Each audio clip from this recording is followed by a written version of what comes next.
సింహగిరి ప్రదక్షిణకి ఏర్పాట్లు పూర్తయ్యాయి. సుమారుగా 6 లక్షల మంది భక్తులు గిరి ప్రదక్షిణలో పాల్గొనే అవకాశం ఉన్నట్లు ఇప్పటికే అధికారులు అంచనా వేస్తున్నారు. ఆషాఢ పౌర్ణమి ముందు రోజు చతుర్దశి నాడు స్వామివారు కొలువై ఉన్న కొండ చుట్టూ గిరి ప్రదక్షిణ చేసి పౌర్ణమి రోజు స్వామివారిని భక్తులు దర్శనం చేసుకుంటారు.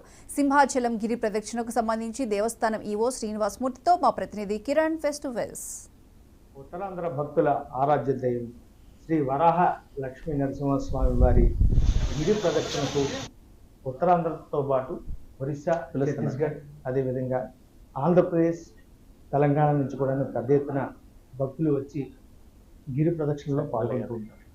ఈ నేపథ్యంలో సింహాద్రినాథుని దర్శించుకోవడంతో పాటు కోరిన వరాలను అసలే కల్పతరువుగా ఉన్నటువంటి స్వామివారికి పెద్ద ఎత్తున మొక్కులు కూడా చెల్లించుకుంటూ ఉంటారు. ఈ నేపథ్యంలో సింహాచలం దేవస్థానం ఈవో శ్రీనివాసమూర్తి మనతో ఉన్నారు.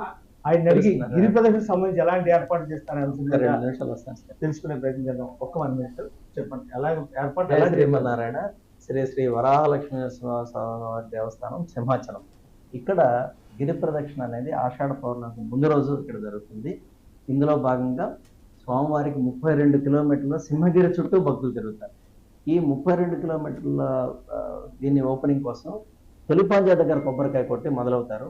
అక్కడి నుంచి 32 కిలోమీటర్లు తిరిగే క్రమంలో మనం 29 ప్రదేశాల్లో భక్తుల కోసం medical camps, drinking water, resting place, అదేవిధంగా మదర్ ఫీడింగ్ కూడా మనం అక్కడ పెట్టడం జరిగింది. అదేవిధంగా అప్పూర్ దగ్గర స్నానాలు చేస్తారు. అక్కడ గజేతగాళ్ళని ఏర్పాటు చేసుకొని ఫిషరీస్ డిపార్ట్మెంట్తో, పోలీస్ శాఖ వారితో అక్కడ దర్శనాలు ఏర్పాటు చేసుకోవడం.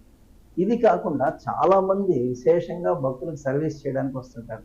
స్వచ్ఛంద సంస్థ వాళ్ళతో రేపటి రోజు మీటింగ్ తీసుకున్నా ఏ ప్రాంతంలో ఎవరు ఏంటి ఏర్పాట్లు చేస్తున్నారనే కార్యక్రమం కూడా మనం తీసుకుంటున్నాం. ముఖ్యంగా పోలీస్ శాఖ, ట్రాఫిక్, అందులో మళ్ళీ ట్రాఫిక్ వీళ్ళతోని, తర్వాత medical and health, fisheries, other departments అందరితో కూడా సమన్వయం చేసుకుంటూ మొన్న 9వ తారీఖు కలెక్టర్ గారు మీటింగ్ పెట్టారు.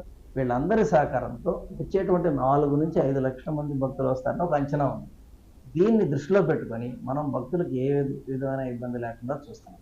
అదేవిధంగా దీనికి సంబంధించి ఇప్పుడు ఏదైతే గిరి ప్రదక్షిణ ఉందో అనంతరం స్వామివారిని దర్శించుకుంటారు. దగ్గర నుంచి వచ్చిన తర్వాత ఈ దర్శనానికి సంబంధించి స్పెషల్ ఎంట్రన్స్, అదేవిధంగా వివిఐపీలు ఎలా ఉండబోతుంది అంటారు? ఏంటి ఏర్పాటు చేస్తున్నారు? ముఖ్యంగా కొండ మీదకి 20వ తారీఖు శనివారం, 21 ఆదివారం అయితే ఆ రోజు మనకి 6:30 నుంచి దర్శనాలు ఉంటాయి. ఇక్కడ 100 రూపాయలు 300 ఏదైతే టికెట్ సిస్టమ్ ఉందో ఆ టికెట్ సిస్టమ్ అలాగే ఉంటుంది. మనకి పెద్దగా విఐపీలను ఎవరిని కూడా మనం ఆ డేట్స్లో పెద్దగా రావద్దని విజ్ఞప్తి చేస్తున్నాం. పెద్దగా రారు కూడా గత ఎక్స్పీరియన్స్ ప్రకారం. భక్తుల కోసము క్యూ లైన్స్ ఏర్పాట్లు కానీ, క్యూ లైన్లో డ్రింకింగ్ వాటర్ కానీ, ముఖ్యంగా ఆ రోజు నైట్ ఎక్కువ మంది గిరి ప్రదక్షిణ చేసి వచ్చి దర్శనాలు ఆల్మోస్ట్ నైట్ 10-10:30 వరకు ఇస్తాం. తర్వాత వచ్చారనుకోండి తెల్లవారుజాము దర్శనం, వారు క్యూలో ఉండిపోయిన పరిస్థితిలో వారికి వాటరు, టీ, మిల్క్, పిల్లలు ఉంటాయి, బిస్కెట్ ప్యాకెట్స్ ఇవ్వడానికి కూడా వేరే ఒక స్వచ్ఛంద సంస్థ కూడా మనం టైప్ చేసాం. ఆ ఏర్పాట్లు చేస్తున్నాం. ఆ రోజు తెల్లవారుజామున 5 గంటలకి 5:30 మధ్యలో దర్శనాలు ఇచ్చేదానికి వీలున్నంత తొందరగా ఇవ్వడానికి కూడా ప్రయత్నం చేస్తాం. తర్వాత అదే రోజు 3 గంటలకి తెల్లవారుజామున 21 తారీఖు 3 గంటలకి గుడి ప్రదక్షిణ ఉంది. సో ఆ గుడి ప్రదక్షిణ కూడా ఏర్పాట్లు చేస్తాం. చేసి వారు ఫ్రీ లైన్ వెళ్ళాలనుకున్న ఫ్రీకి వెళ్తారు, 100 వెళ్ళేవాళ్ళు 100కి వెళ్తారు, 300 వెళ్ళేవాళ్ళు వెళ్తారు. ఎక్కువ రద్దీ ఉన్న సందుల్లో మనం ఎక్కడైతే క్యూ లైన్స్ మేనేజ్మెంట్ ఉందో మొన్న చందనోత్సవాలు చేసాము.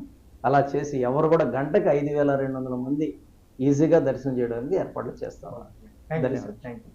ఇది ప్రస్తుతం మనం చూసుకున్నట్లయితే ఏదైతే సింహాచలం దేవస్థానం ఈవో శ్రీనివాసమూర్తి గారు చెప్తున్నాను బట్టి గిరి ప్రదక్షిణలో భక్తులకు ఎటువంటి ఇబ్బందులు లేకుండా, ముఖ్యంగా ఏదైతే 32 గిరి ప్రదక్షిణ చేసిన నేపథ్యంలో వాళ్ళకి ఎటువంటి సౌకర్యం లేకుండా స్వామివారి దర్శనం కలిగించేందుకు ఏర్పాట్లు కూడా చేశామని చెప్పి భక్తులకు ఎక్కడికక్కడ ఉచిత ప్రసాద వితరణ కావచ్చు, అదేవిధంగా చిన్నపిల్లలకు ఏదైతే పాలు ఇవ్వడం కావచ్చు, ఇవన్నీ అదేవిధంగా మెడికల్ క్యాంపులు కూడా నిర్వహిస్తూ ఉచితంగా భక్తులకు ఎటువంటి ఇబ్బందులు ఏదైనా తలెత్తినట్టు వాళ్ళకి మెడికల్ సదుపాయం కూడా ఏర్పాటు చేస్తామని చెప్పి గంటకు సుమారు 5,200 మంది భక్తులు స్వామివారిని దర్శించుకునేలాగా అన్ని ఏర్పాట్లు చేస్తున్నామని చెప్పి, మరోపక్క విఐపీలు, వివిఐపీలు, అదే పొలిటీషియన్స్ కానీ వీళ్ళెవరూ కూడా సాధ్యమైనంత వరకు ఆ రోజు గిరి ప్రదక్షిణ రోజు రాకుండా ఉంటే కొంతవరకు తమకు ఇబ్బందులు ఉండవని చెప్పి వాళ్ళందరూ కూడాను విజ్ఞప్తి చేయడం కూడా జరిగిందని చెప్పి ఈవో చెప్తున్న పరిస్థితి. రాష్ట్ర రవికుమార్